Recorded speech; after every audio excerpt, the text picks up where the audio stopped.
Hi everyone. In this video tutorial, I'm gonna teach you, or show you how to add a wireless Wi-Fi network manually on your Windows 11 PC or laptop. This is very easy and quick, friends. Just follow me. So now, let's start. Search here for a control panel. Then open it.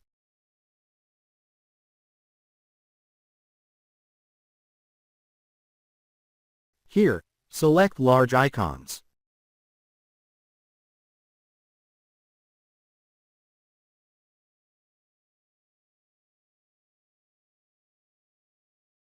Select Network and Sharing Center.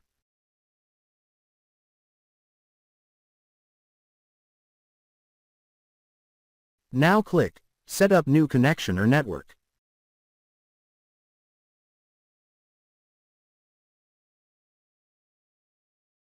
Then select Manually connect to a wireless network.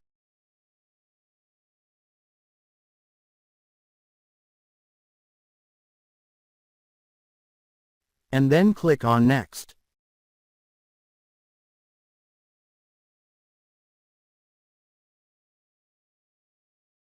Enter or type the Wi-Fi network name here. Select security type. In my case, I'm gonna select this one.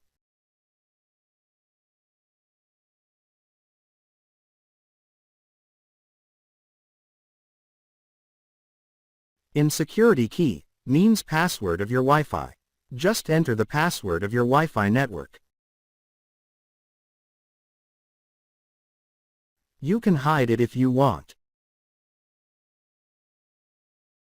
Then tick or check connect even if the network is not broadcasting.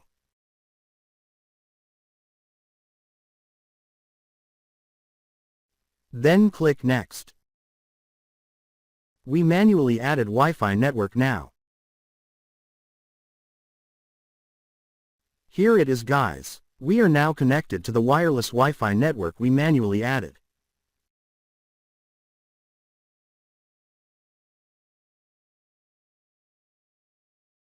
That's it for this video, guys. If you like this video, please do not forget to like, share and subscribe.